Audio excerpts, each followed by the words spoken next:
We clinch, baby! We can't! W. Playoffs! Bow! Yeah! Playoffs, baby! What's good, everybody? This is your channel TFD checking back in with another video. And today we've got some huge news to talk about. The Indiana Fever has officially punched their ticket to the playoffs once again. That's right, back-to-back playoff appearances for the Fever. And this team is only getting stronger, y'all. Man, for this one we've got to take it all the way up to Indianapolis, because the energy in that city is electric right now. The fans are fired up, the players are locked in, and you can just feel something special building with this squad. Caitlin Clark, Aaliyah Boston, Kelsey Mitchell. Everybody's stepping up when it matters most. So buckle up, because this playoff run is going to be a wild ride. Let's dive into how the Fever made it happen, what this means moving forward, and why Indiana could really shake things up this postseason. Let's get it, let's go. Caitlin Clark is shutting cities down left and right. City after city after city. It's like she's on her own worldwide arena tour. She's shutting it down like Beyoncé on Renaissance. Like Drake on a summer run. Everywhere she goes, the lights are brighter, the cameras are rolling, and the people lose their minds. First stop, she pulls up in Chicago. Boom, United Center vibes. They got her up on the big screen, the crowd going nuts. You'd think MJ came back for one more run. Nah, it's Caitlin Clark. The city falls in love instantly. Then what? She slides over to New York. Madison Square Garden. Message. The Mecca of basketball. And look at the crowd, man. Phones out. Everybody screaming. Kids climbing over the railings, security barely holding it down. This ain't just basketball anymore. This is a cultural movement. People running down from the nosebleeds just for a glimpse, just for an autograph. Look at the wave of number 22 jerseys. The love is unreal. The atmosphere? Electric. This is superstar status. Like, I don't even know who you put next to her. You got Caitlin Clark, LeBron James, Michael Jordan. And then after that? I don't even know. That's the level we're talking about. And it doesn't stop here. She's taking over DC, Philly, LA. Heck, she might hit London, Paris, Barcelona next. This is Caitlin Clark's world tour, and we're just living in it. The takeover is real. The movement is global. Caitlin Clark shutting cities down. One by one. By the way, they were claiming on the broadcast that this game was a sellout. Yeah, that's what they said on TV. But here's the thing. It just goes to show you how many people were showing up strictly because they thought Caitlin Clark was going to make her return for the playoffs. Now, once the word got out that the Fever were benching Caitlin Clark for the rest of the season, things changed real quick. Sure, the game may have been sold out on paper, but let me tell you, there were a lot of empty seats in that arena. It was pretty noticeable while watching.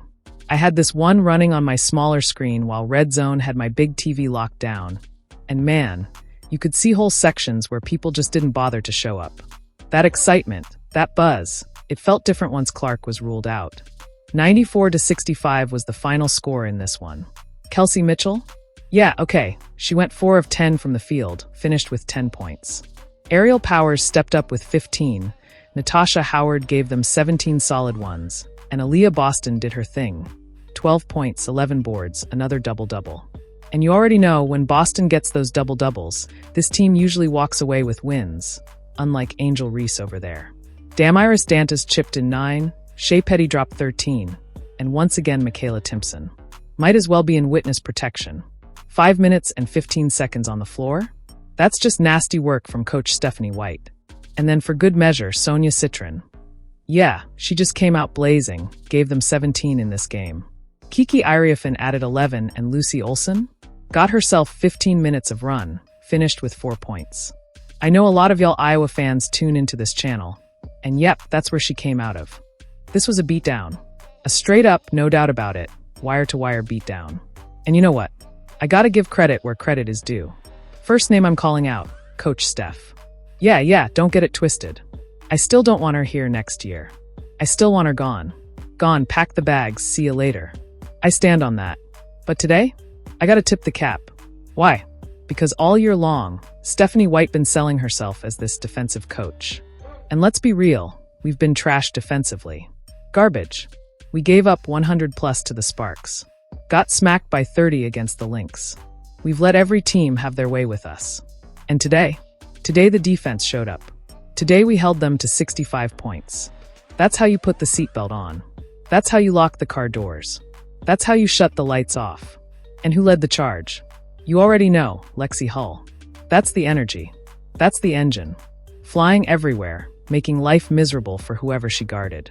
It only took her 20 minutes to leave fingerprints all over this game. That's defense. That's heart. Aaliyah Boston? Business as usual. 12 points, 11 boards, 5 dimes. And the crazy part? She didn't even have to dominate. She didn't even have to put the cape on. Why? Because we was already whooping them. We was already running them off the floor. Kelsey Mitchell? Quiet night, 4 of 10. All her points came from deep. But that's the beauty of it. This was a full-on team effort. Shea Petty chipped in. Dantas gave us quality minutes. Everybody had their hand in this. That's what a team win looks like. So yeah, this was a beatdown. A flat-out beatdown. And for once, I can say it. The defense finally showed up, and that's the Fever squad I've been waiting to see. I mean, look, end of the season, nearly the last game, and it just feels flat. You can probably hear it in my voice. The energy ain't there. This sucks, man. Caitlin Clark not coming back? Knowing there was at least a window, at least a chance she might suit up again? Brutal. I said it before, and I'll say it again. There are questions that need to be answered about that meeting. Who was in the room? Who had the final say? Was Caitlin actually cleared? Was she close? Or did the franchise just make the call to keep her at 100% for next year, no matter what? Look, I get it. You want your star healthy. Fine. But if you're an athlete, a pro, and you've been medically cleared to play, you should have the right to go. That's just how I see it. Now, maybe she wasn't cleared.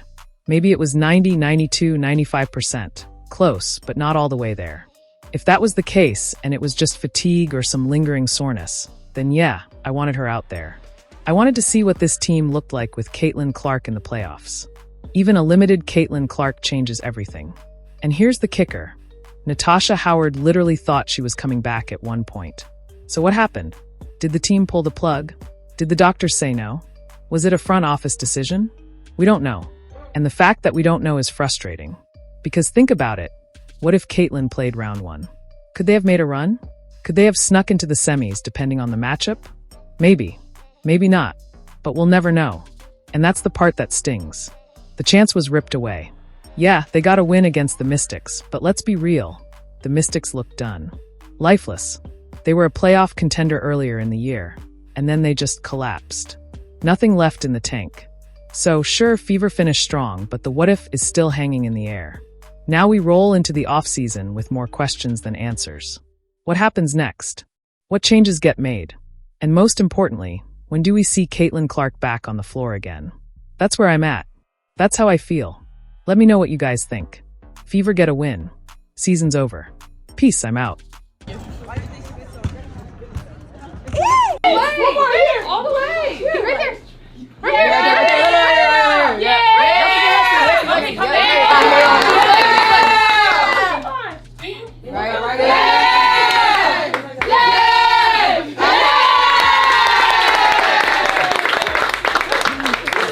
I'm so proud of you guys. I mean, this was, we owned them in the second half. Hell yeah! 27 total points we had them to in the second half. Hell yeah! 27 points off of turnovers. Hell yeah! And we took care of it. Only 7 turnovers for us. A complete team effort, y'all. 1, 2, 3, 4, 5 players in double figures. I mean, it was just all really good stuff. Really good stuff. And more than anything, y'all, big picture-wise, this group, there would have been so many teams that would have folded with all the we've been through. And we just kept getting better. And we kept getting tougher. And we kept becoming more resilient. And we kept figuring things out, right? Like we've had like 7 new teams throughout the course of this season. And no matter what, we've been flexible. We've been accountable. We've put each other in positions to be successful. And we've continued to put one foot forward and stayed the course. And we ain't done yet. Nope. We ain't done yet.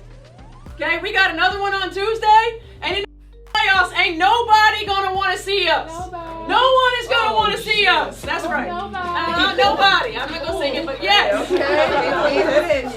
So we continue to focus on competing to the standard, preparing to the standard. All right, and then we scare the hell out of this league when the playoffs come.